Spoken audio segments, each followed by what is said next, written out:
Hello everyone and good evening. जैसा कि आप सभी जानते हैं, मेरा नाम विवेक शर्मा है एंड मैं current affairs, science and tech and environment का टीचर हूं निर्णय आईएएस में। आज आप सोच रहे होंगे कि विवेक सर एकदम से यूट्यूब पे क्या करने आए हैं। देखो यार, पिछले कुछ समय से हर बच्चे के दिमाग में ये चल रहा था कि यार एक साल पूरा विवेक सर के करंट अफेयर्स की क्लासेस देखें तो इस क्लास से निकलेगा क्या। तो आज मैं आपको यही बताने वाला हूं कि मेरी क्लासेस से 35 में डायरेक्ट क्वेश्चंस आपको आज शोकेस करने वाला हूं जो कि मेरी क्लासेस से आए हैं। दो टॉपिक मैं ये कहूंगा कि मैंने टच किए थे, बट ठीक है, उसके साथ पूरा जस्टिस नहीं किया है मैंने। एक तो इंडस वैली सिविलाइजेशन के ऊपर, मोहनजोदारो के ऊपर जो क्वेश्चन आया था, मैंने बच्चों को कहा था कि 100 साल कंप्लीट हुए हैं इंडस वैली सिविलाइजेशन की खोज को, मतलब एक्सकवेशन को, तो पॉसिबिलिटी है इसके ऊपर क्वेश्चन आएगा, पढ़ लेना। दूसरी चीज, निफा वायरस के बारे में मैंने पढ़ाया था, बट क्वेश्चन जिस टाइप का आया वो कहीं ना कहीं मैंने वो एस्पेक्ट पूरी तरह से टच नहीं किया था, तो उसको मैं कहूंगा कि डेफिनेटली एक मिस हिट रहा।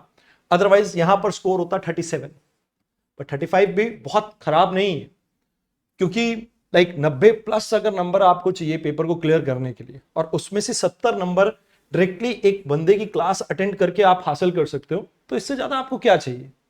तो आइए आज बात करते हैं कि कौन कौन से क्वेश्चंस ऐसे थे जो डायरेक्टली एक या दो स्टेटमेंट या मल्टीपल स्टेटमेंट्स हमारे पढ़ाए हुए टॉपिक में से आए हैं।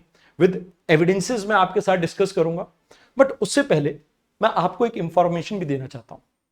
देखो, अगर आप मेंस की प्रिपरेशन कर रहे हैं और आपको चाहिए एक ऐसी गाइडेंस जहां पर आपको पूरे एग्जाम का एक एक्सरे करके कोई प्रोवाइड कर दे कि भाई क्या मुझे पढ़ना है, कौन से टॉपिक को मुझे पढ़ना है और कितने मुझे किस टॉपिक को एफर्ट्स देने हैं, तो इससे बेटर आपके लिए क्या होगा। लिमिटेड टाइम है आपके पास मेंस का, एंड इसमें इफेक्टिव स्टडी यानी स्मार्ट वर्क के लिए आपको यह पता होना चाहिए कि कौन सा टॉपिक इंपॉर्टेंट है एंड कौन सा नहीं। तो इसमें हम आपकी मदद कर सकते हैं। हम दो कोर्सेज लेके आए हैं आपके लिए। एक 4999 का कोर्स है। इस कोर्स में आपको जो सिलेक्टेड ऑफिसर्स हैं उनके साथ इंटरेक्ट करने का मौका मिलेगा, plus mains oriented current affairs को आपको कवर करवाया जाएगा कॉम्प्रिहेंसिवली। जीएस सिलेबस को भी लाइव और रिकॉर्डेड क्लासेस के थ्रू कवर किया जाएगा। मोर ओवर एसे, एथिक्स और बहुत सारी चीट कोड्स आपको यहां पर रवि कपूर सर भी प्रोवाइड करेंगे, जिससे आपकी मेंस की जर्नी जो है काफी इजी हो सकती है। तो ये दो कोर्सेज हैं। अगर आप इनरोल करना चाहते हैं तो नीचे दिए हुए नंबर पे आप कॉल कर सकते हैं। आइए आज हम बात करते हैं सबसे पहले एविडेंस के बारे में। पहला एविडेंस, पहला क्वेश्चन देखते हैं हम। देखो, पहला क्वेश्चन है किसके बारे में। Consider the following countries: Australia, Bulgaria, Croatia, Serbia, Sweden and North Macedonia. अब इसमें से कौन सी नॉर्थ अटलांटिक ट्रीटी ऑर्गेनाइजेशन का पार्ट है। अब ये जो टॉपिक है ये वीकली क्लासेस में भी मैंने कवर किया था, और उसके अलावा 20 जनवरी 2025 को इस टॉपिक को मैंने कवर किया था, 24 को मैंने इस टॉपिक को कवर किया था, जहां पर मैंने इस ऑर्गेनाइजेशन के बारे में बताया था, इसके मेंबर्स के बारे में बताया था, इसके headquarter and everything we have discussed. तो डायरेक्टली ये क्वेश्चन मेरी डिस्कशन से आया है। देन यहां पे एक मैं प्रीवियस ईयर क्वेश्चन डिस्कस कर रहा हूं किसी आर्टिकल के कंटेक्स्ट में, जहां पर सेल्फ रिस्पेक्ट मूवमेंट के बारे में यहां पर मैं डिस्कस कर रहा हूं। आपको पीडीएफ शेयर कर दूंगा मैं, आप चेक कर सकते हैं। 16 दिसंबर 2024 यूट्यूब पे मेरी ये वीडियो पड़ी है, आप चेक कर लेना। और यहां पर सीधा सीधा इस क्वेश्चन को एक्सप्लेन करते हुए मैंने इस क्वेश्चन को आपको बताया था। तो सेल्फ रिस्पेक्ट मूवमेंट के ऊपर डायरेक्ट यहां पर क्वेश्चन आया था। उस समय भी ये टॉपिक थोड़ा न्यूज में था, 16 दिसंबर के आसपास। मैंने अपनी करंट अफेयर्स की क्लास में इसको कवर किया था। एंड डायरेक्टली हिस्ट्री का क्वेश्चन आपको कहां से देखने को मिल रहा है, करंट अफेयर्स से। तो मतलब करंट अफेयर्स का मतलब ये नहीं होता सिर्फ आप करंट की चीजें पढ़ें। एटलीस्ट दो क्वेश्चंस तो मैं आपको बता ही रहा हूं जो हिस्ट्री के डायरेक्टली करंट अफेयर्स से आए हैं। देन इस क्वेश्चन को देखिए, यहां पर आपसे पूछा गया कसावा के बारे में, एंड इवन इनमें से बहुत सी चीजें, बायो इथेनॉल फ्यूल्स के बारे में जब हमने डिस्कस किया था।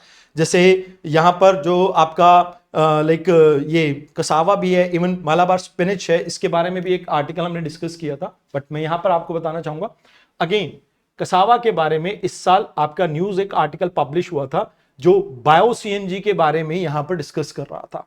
तो इसको 8 जनवरी 2024 को मैंने यहां पे डिस्कस किया, एंड डायरेक्टली आप यहां पर देख सकते हैं कि इस क्लास से ये आपका टॉपिक निकल के आया है। Then next important article, direct air capture. अब ये तो मैंने अपने इन्वायरमेंट की क्लास में डायरेक्टली बच्चों को पढ़ाया, direct air capture and storage, इस पूरी टेक्निक को यहां पर मैंने एक्सप्लेन किया है। तो ये क्वेश्चन डायरेक्टली आप इस पूरे बैच की, बैच नंबर 6 तो जो बैच था 2025 का इंग्लिश का, उस बैच के अंदर मैंने इन्वायरमेंट की क्लास में पूरा टॉपिक एक्सप्लेन किया हुआ है। यू वांट तो मैं इसकी भी वीडियो आपके साथ शेयर कर सकता हूं। देन नेक्स्ट क्वेश्चन अगर आप यहां पे देखेंगे तो कोरोनल मास इजेक्शन के बारे में है, एंड यहां पे डायरेक्ट इसके ऊपर अगेन पिछले 2-3 साल से इसके ऊपर क्वेश्चन आ रहा है। एंड मोर ओवर मैंने अपनी क्लासेस में कहा भी था कि इसके ऊपर क्वेश्चन आने की प्रोबेबिलिटी है, बिकॉज जो आपका आदित्य L1 है उसने पहला सोलर फ्लेयर को कहीं ना कहीं उसके साथ इंटरेक्ट किया था, उसका डाटा अभी इंडिया में रिसेंटली सेंड किया था, तो जिसकी वजह से वो पूरा टॉपिक आपका हाईलाइटेड था, और मैंने तब भी कहा था कि इसके ऊपर क्वेश्चन आने की प्रोबेबिलिटी है। तो again there is a question directly coming from that discussion. Then मेजरवाना चिप, यहां पर डायरेक्टली मेरी क्लास के अंदर मैंने ये टॉपिक एक्सप्लेन किया था। रिसेंटली ये क्वांटम बेस्ड आपका लाइक चिप है जो रिसेंटली डेवलप किया गया, तो दिस इज द थिंग जो यहां पर हमने डिस्कस किया, और इसके ऊपर डायरेक्टली एक क्वेश्चन आ जाता है, तो दैट इज गुड, कहीं ना कहीं वो भी अच्छा है। राष्ट्रीय गोकुल मिशन के ऊपर क्वेश्चन है, एंड आप देखिए यहां पर राष्ट्रीय गोकुल मिशन के ऊपर 2014 में लॉन्च हुआ मिनिस्ट्री ऑफ एनिमल हस्बेंड्री, और वही सारी चीजें यहां पर मैंने आपको डिस्कस करके बताई है। और अभी उसका बजटरी एलोकेशन थोड़ा इंक्रीज किया गया था, जिसके बारे में हमने यहां पर पूरे आर्टिकल में डिस्कस भी किया था।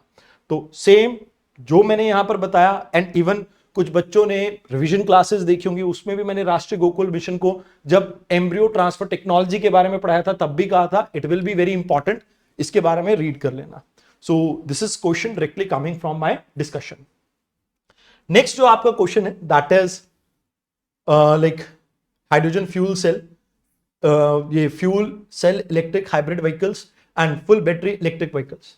अब इसके बारे में फेम स्कीम वगैरह के बारे में जब मैंने आपको पढ़ाया था, इवन कुछ बच्चे इससे रिलेट भी करेंगे, मैंने जब फ्यूल सेल टेक्नोलॉजी पढ़ाया था इससे पहले एक ई व्हीकल्स के ऊपर टॉपिक पढ़ाया था कि ई व्हीकल्स के प्रो कॉन्स, क्या क्या गवर्नमेंट ने स्कीम लॉन्च की है, किस तरह के व्हीकल को हम प्रमोट कर रहे हैं, फेम स्कीम के बारे में बताया था, उसमें हाइब्रिड व्हीकल्स के बारे में भी बताया था। तो सेम यहां पर उसी के ऊपर एक क्वेश्चन आ रखा है, एंड दैट इज अगेन हमने इसके बारे में थॉरोली डिस्कस किया हुआ है अपनी क्लासेस में। देन यहां पर एक क्वेश्चन है अबाउट एयर टेम्परेचर के बारे में, फ्रीजिंग पॉइंट के बारे में, and this everything like that.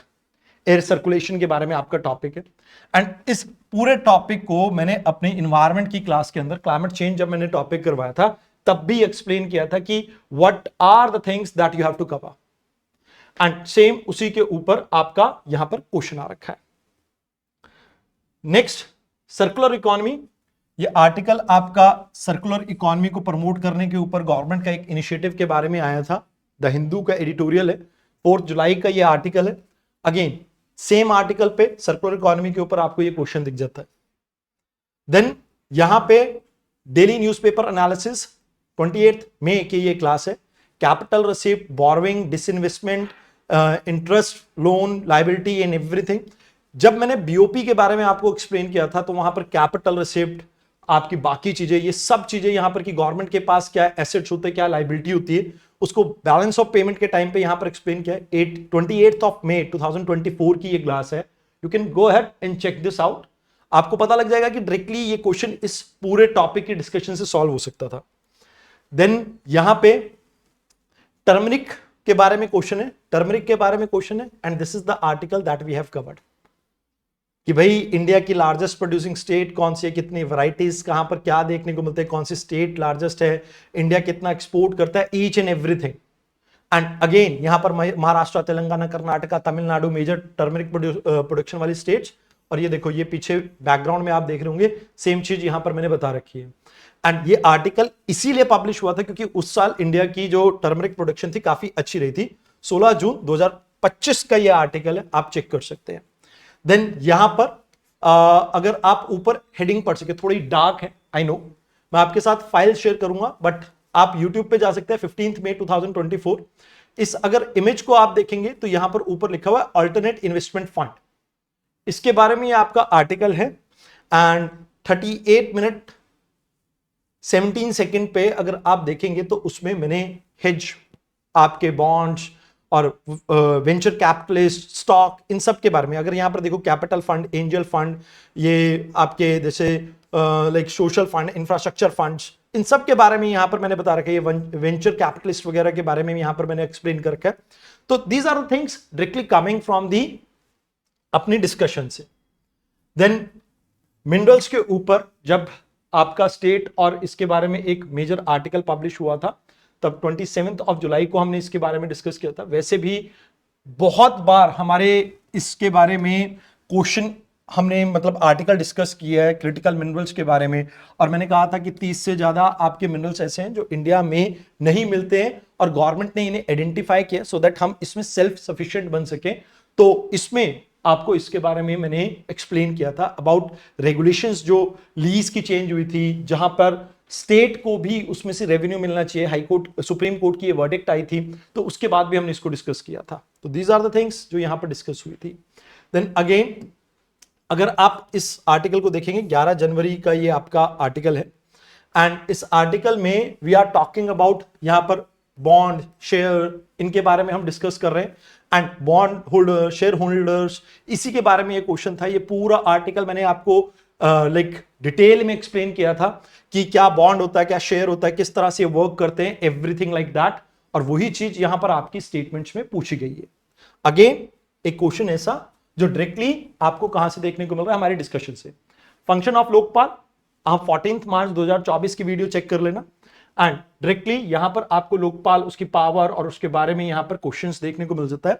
तो लोकपाल के ऊपर भी हमने आर्टिकल यहां पर डिस्कस किया था, उसके फंक्शंस, पावर, उसको कैसे फॉर्म किया गया, वो सभी चीजें। देन ब्रिक्स की रीसेंट मीटिंग के बारे में हमने, समिट के बारे में डिस्कस किया था जो उस साल कजान में हुई थी। एंड अगेन यहां पर इसके बारे में हमारी पूरी डिस्कशन थी, जिसके थ्रू आप इस क्वेश्चन को इजीली सॉल्व कर सकते थे। देन अगेन 24 मई 2024 द हिंदू एनालिसिस के अंदर यहां पर हमने बिम्स्टेक के बारे में बात की है। अगेन थोड़ी इमेज डल है, मैं अभी जो आपके पास फाइल अपलोड करूंगा उसमें कोशिश करूंगा कि ये फाइल में इमेजेस थोड़ी और ब्राइट आ सके। तो थोड़ा स्क्रीनशॉट लेते हुए मेरे ख्याल से ये वीडियो पॉज की, तो इस वजह से थोड़ा डार्क आ रहा है, ब्लर आ रहा है। बट यहां पर बिम्स्टेक के बारे में अगर हम बात करें तो बिम्स्टेक के बारे में 24 मई को मैंने एक्सप्लेन किया था, और उसी के ऊपर डायरेक्टली यहां पर आपको क्वेश्चन देखने को मिलता है। देन यहां पे गवर्नर की डिस्क्रिशनरी पावर के बारे में हमने बात की थी 19 मई 2024, एंड सेम गवर्नर के बारे में यहां पर आपको एक क्वेश्चन देखने को मिला। देन एआई एक्शन समिट के बारे में बात हुई थी। ये एआई एक्शन समिट के बारे में हमारी डिस्कशन हुई थी, एंड अगेन इसकी डेट यहां पे 7 Feb 2025 को यूट्यूब पे आपकी वीडियो पड़ी है, आप उसके ऊपर चेक कर सकते हैं। देन पीएसएलवी स्पर्डेक्स के बारे में हमने यहां पर डिस्कस किया था। एक्सोम के बारे में भी मल्टीपल टाइम मैंने यहां पर डिस्कस किया हुआ है। क्लाउड सीडिंग के बारे में यहां पर आपका क्वेश्चन है, आर्टिफिशियल रेन के बारे में, क्लाउड सीडिंग को मैंने यहां पर एक्सप्लेन किया था। देन पार्डनिंग पावर के बारे में यहां पर प्रेसिडेंट की क्वेश्चन आया था, और इसके बारे में मैंने अपनी क्लास में बहुत अच्छे से डिस्कस किया था ऑन 20 जनवरी। देन यहां पर अगर आप देखेंगे क्वेश्चन क्या है, India closing in on lithium deal with Argentina and tapping Australia and child. Again यहां पर अगर आप देखें तो उसी के ऊपर डायरेक्टली आपको एक क्वेश्चन की स्टेटमेंट देखने को मिलती है, क्वेश्चन देखने को मिलता है। देन यहां पर मैन्युफैक्चरिंग के बारे में बात हो रही है कंप्यूटर के, और इसमें आपको पूछा गया कि रेयर अर्थ एलिमेंट्स का क्या बेनिफिट होता है। अगर रेयर अर्थ एलिमेंट को आप जानते होंगे तो इससे क्वांटम डॉट बनती है, एंड क्वांटम डॉट्स आपकी इलेक्ट्रॉनिक प्रॉपर्टीज के लिए जानी जाती है। एंड ये आपके लाइट एमिटिंग डायोड्स थे, जिसके बारे में मैंने यहां पर डिस्कस भी किया था। एंड इनका फ्लोरोसेंस के बारे में मैंने आपको यहां पर बताया था, कहां कहां इसका यूज हो सकता है, टीवी बनाने में, टीवी स्क्रीन बनाने में, और सोलर पैनल्स बनाने में। इन सब के बारे में मैंने जब क्वांटम डॉट टॉपिक अपने लेक्चर में पढ़ाया था साइंस के, तो उसमें कवर किया था, और उसी से आप इस क्वेश्चन को, ये जो फ्लोरोसेंस है और ये जो फॉस्फोरेसेंस है और फ्लोरोसेंस, मोर और लेस ये सेम ही टर्म है, बस थोड़ा आपका लाइक टर्म में यहां पर आपको डिफरेंस देखने को मिल रहा है, बाकी सेम था ये। देन कवच के बारे में मैंने 4 सितंबर 2024 को कवर किया था, एंड अगेन इसके ऊपर आपका क्वेश्चन है कवच के बारे में। यहां पर स्टेटमेंट आपको देखने को मिलते हैं, पूरी टेक्नोलॉजी मैंने आपको एक्सप्लेन की थी। यहां पे फिस्कल डेफिसिट का मैंने प्रॉपरली आपको फॉर्मूला एक्सप्लेन किया था इस चीज को कराते हुए, बिकॉज फिस्कल स्टेबिलिटी के ऊपर आपकी एक सीआईआई की एक रिपोर्ट आई थी जिसके बारे में हम बात कर रहे थे, प्राइमरी और फिस्कल डेफिसिट के बारे में मैंने इस टॉपिक को कवर करवाया था। 10 दिसंबर का ये टॉपिक है। अगेन इस फॉर्मूला को, यहां पर ये जो फॉर्मूला आपको गिवन है, अगर आप इस फॉर्मूला को पुट इन करते तो आपका यहां पर इस क्वेश्चन को सॉल्व करने में बहुत ज्यादा समय नहीं लगना था। देन एनर्जी टॉपिक में यहां पे मैंने एनर्जी टॉपिक को कराते हुए यहां पर मैंने अपने नोट्स में भी, इवन मैं आपके साथ नोट्स के अब स्क्रीनशॉट शेयर कर दूंगा, उस नोट्स के अंदर भी मैंने ये कॉरिडोर के बारे में यहां पर आपसे डिस्कस किया हुआ है। दिस इज जस्ट एक छोटी सी इमेज है, बट इसके साथ साथ मैं आपको ये भी दिखा दूंगा, मेरे नोट्स के अंदर मैंने बकायदा इसके अंदर ये बताया था कि कहां कहां से होके आपका ये कॉरिडोर निकलता है एंड किस किस एरिया को कनेक्ट करेगा। खासकर अगर बात की जाए तो ये कैसे आपके like India to Central Asia, China तो ये नहीं था, ये लाइक आप ये कह सकते हो कि India to Europe through Azerbaijan, या आप India to Central Asia via Europe, but इसमें वाया ईरान नहीं था तो ये ऑप्शन नहीं हो सकता था। यही एक ऑप्शन बनता है आपका, तो दैट इज डी ऑप्शन जो इसमें मोरलेस आपका करेक्ट बनेगा। तो इसको भी मैंने अपने लेक्चर में कवर करवाया था। इसका मैं एक और स्क्रीनशॉट आपके साथ शेयर करूंगा। सॉरी, ये स्क्रीनशॉट में सिर्फ इसका नाम लिखा हुआ है, बट मेरे पास वो भी एविडेंस है जहां पर मैंने एक्चुअल में इसमें बताया कि कहां से होके ये कॉरिडोर जाएगा। तो मैं जो पीडीएफ आपको शेयर करूंगा उसमें इस एडिशनल इंफॉर्मेशन को आपको ऐड करके दे दूंगा। देन यहां पर प्रधानमंत्री सूर्य घर मुफ्त बिजली योजना, अगेन इस आर्टिकल को मैंने डिस्कस किया हुआ लाइक अपने 29 अप्रैल 2024 के डिस्कशन के अंदर, प्रधानमंत्री सूर्योदय योजना इसके अंदर। देन अगेन 12 मार्च का ये आर्टिकल है। 12 मार्च के आर्टिकल में मैं यहां पर फाइनेंस कमीशन के बारे में बात कर रहा हूं, FC15, और उसमें मैंने पूरा फॉर्मूला वगैरह किस चीज में कितना पैसा दिया गया है उसके बारे में डिस्कस किया था। देन अगेन डायरेक्टली क्वेश्चन उससे निकल के आया ये। यहां पर अगर आप देखें तो रेवेन्यू एक्सपेंडिचर के बारे में बात हो रही है एंड इन सब के बारे में अगेन ये क्वेश्चन आपका revenue deficit, fiscal primary deficit, ये इन दोनों फॉर्मूलाज के साथ आपका सॉल्व हो सकता था। तो ये भी क्वेश्चन बहुत ज्यादा डिफिकल्ट नहीं था। अगेन इसके बारे में हमने यहाँ पे कवर किया था। देन 10th शेड्यूल के बारे में, उसके ऊपर आपको क्वेश्चन देखने को मिल जाता है। देन यहां पर आप देखिए आर्टिकल 6 जो आपका अभी रिसेंटली कॉप 29 के टाइम पे भी न्यूज में रहा था, तो इसके बारे में मैंने यहां पर आपको एक्सप्लेन किया था एंड उसी के बारे में डायरेक्टली यहां पर क्वेश्चन आ रखा है। देन ये जो आपका क्वेश्चन है ट्रेनिंग इन रशिया, ये मैंने बैच के अंदर आपको बताया था IL-76 MDK, ये एक एयरक्राफ्ट है जिसके थ्रू हम अपने जो एस्ट्रोनॉट्स हैं इनको ट्रेन कर रहे हैं, और ये आपका ट्रांसपोर्ट टाइप का एक आप ये कह सकते हो कि लाइक वो था मिलिट्री ट्रांसपोर्ट, यहां पर प्लेन लिखा हुआ है, साफ साफ लिखा हुआ है। तो ये क्वेश्चन डायरेक्टली उस आर्टिकल से सॉल्व हो सकता था। Then again unified payment interface के बारे में यहां पर मैंने एक्सप्लेन किया था कि किन किन कंट्रीज के साथ हमारे लाइक उस समय डिजिटल लाइक बॉर्विंग और ट्रांजैक्शन के बारे में बात हो रही थी कि भी इंडिया को रेमिटेंसेस रिसीव करने में बहुत ज्यादा लाइक कॉस्ट पड़ती है, उसको रिड्यूस करने के लिए इंडिया ने कुछ कंट्रीज के साथ लाइक खासकर यूएई के साथ ये यूपीआई की पेमेंट के बारे में बात की थी। इवन सिंगापुर के बारे में हमने यहाँ पे डिस्कस किया था। तो ये 9 दिसंबर 2024 की हमारी डिस्कशन थी, वहां से डायरेक्ट आपका आर्टिकल निकल जाता है।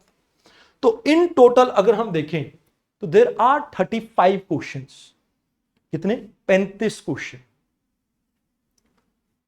Number 1, number 2, 3, 4, 5, 6, 7, 8, 9, 10, 11, 12, 13, 14, 15, 16, 17, 18, 19, 20, 21, 22, 23, 24, 25, 26, 27, 28, 29, 30, 31, 32, 33, 34, 35 and that's it. मतलब 35 क्वेश्चन आउट ऑफ 100 अगर डायरेक्टली इनडायरेक्टली अगर आप देखें एक या दो स्टेटमेंट के साथ मल्टीपल डिस्कशंस में हमने उसको डिस्कस किया है, तो डेफिनेटली ये इस चीज को शोकेस करता है कि हम निर्णय आईएएस में किस तरह का कंटेंट आपको प्रोवाइड करते हैं। एंड इस कंटेंट में हम इस चीज की इंटेंट रखते हैं कि भाई हमारा काम सिर्फ बच्चों को गाइड करना नहीं, बच्चों की सक्सेस का भागीदार बनना भी है। हम वो हिडन पार्टनर हैं आपके, वो स्लीपिंग पार्टनर हैं आपकी प्रिपरेशन के, जो एक्चुअल में आपकी प्रिपरेशन को ईज डाउन कर सकता है। बिकॉज जो भी बच्चे मेरे साथ जुड़े हुए हैं पहले से, उनको पता होगा कि मैं बहुत ज्यादा आर्टिकल्स कवर नहीं करता हूं। मैं दिन के 5-6 आर्टिकल्स ही कवर करता हूं, उससे ज्यादा नहीं। एंड 6 के हिसाब से आप ऑन एन एवरेज लगाओ तो एक साल में 1700-1800 टॉपिक होते हैं, उसमें से 35 आने ठीक है। बट कई ऐसे भी आपको इंस्टीट्यूशन देखने को मिलते हैं कि कहते हैं कि डायरेक्ट रेफरेंस हमारी टेस्ट सीरीज है। टेस्ट सीरीज की तो हम बात ही नहीं कर रहे हैं। We are not talking about the entire team, this is only me Vivek Sharma standing here and discussing with you that how much we have put in our efforts to make sure कि निर्णय आईएएस के हर बच्चे को एक अच्छा platform मिल सके जहां पर वो अपनी प्रिपरेशन को और ज्यादा बूस्ट कर सकें। So this is what our commitment level is. कहीं ना कहीं ये आपको ये शोकेस करता है कि क्या हमारा कमिटमेंट लेवल है और क्या हम सोचते हैं एग्जाम के बारे में। बिकॉज टॉपिक बहुत सारे न्यूज में रहते हैं, उन टॉपिक को सिलेक्ट करना जो थीम्स के साथ अटैच होते हैं यूपीएससी के 20 इयर्स के क्वेश्चंस, आपको प्रीवियस ईयर क्वेश्चंस अगर टिप्स पे हो तो आपके लिए टॉपिक सिलेक्ट करना बहुत मुश्किल बात नहीं है। जब आप पढ़ाते हो, करंट अफेयर्स के साथ उसे रिलेट करते हो और यूपीएससी के ट्रेंड के साथ रिलेट करते हो, तभी आप इतने सारे क्वेश्चंस को डायरेक्टली और इनडायरेक्टली अपने आर्टिकल्स में इनकलकेट कर सकते हो। तो दैट्स व्हाट एक्सपीरियंस इज। तो यहां पे मैं विवेक शर्मा आपको सिर्फ इतना कहना चाहता हूं कि देखो, अगर आप 2026-27 इन एग्जाम्स के बारे में सोच रहे हो तो this is the time when you start reading about current affairs. Current affairs एक अभिन्न अंग है। आप किसी भी टॉपिक को कवर कर रहे हो, polity, history, geography, no matter क्या कवर कर रहे हो, आपको उसमें कहीं ना कहीं करंट अफेयर्स की छाप देखने को मिलेगी, वो असर देखने को मिलेगा, जहां पर करंट अफेयर्स से डायरेक्टली आपके क्वेश्चंस आपको आते हुए यहां पे दिखेंगे। तो अगर आप चाहते हैं आपका एग्जाम क्लियर हो तो उसमें करंट अफेयर्स इंपॉर्टेंट है। सेकेंड चीज, अब मान लीजिए अगर आप इस बार का मेंस लिख रहे हैं तो उसमें भी मैं आपको बता दूं, जीएस पेपर 2 इन 3 मेजरली करंट अफेयर ड्रिवन है। और अगर आपकी करंट अफेयर की प्रिपरेशन स्ट्रांग नहीं है तो माइंड इट, आप बहुत मुश्किल में आने वाले हैं। तो मैं यहां पर आपके लिए स्पेशल सेशंस लेके आऊंगा इस कोर्स के अंदर, जहां पर करंट अफेयर्स के थ्रू हम जीएस पेपर 2 एंड 3 को मेरे साथ डिस्कस करेंगे। एंड इस पूरे डिस्कशन में हमारा फोकस उन मुद्दों पे रहेगा जिसमें सिर्फ क्वेश्चन आने की प्रोबेबिलिटी हाई होगी। देखो, जो बच्चे मेरे साथ मेरे ग्रुप्स में सारी जगह पर ज्वाइन हैं, जो मेरे को जानते हैं, मैं उन्हें हमेशा ये कहता हूं कि you don't have to cover the entire thing. अगर आप अपने 100% एफर्ट्स उन एरियाज में डाल रहे हो जिसमें से क्वेश्चन आने की प्रोबेबिलिटी ज्यादा है, तो you will be able to fetch better marks than those जो सब कुछ कवर करने की कोशिश करते हैं एंड स्टिल लैग करते हैं। तो यहां पर इस पूरी डिस्कशन में इतना ही था। मैं विवेक शर्मा आपसे विदा चाहूंगा एंड मिलते हैं बहुत जल्द अपने नए सेशंस के साथ। धन्यवाद।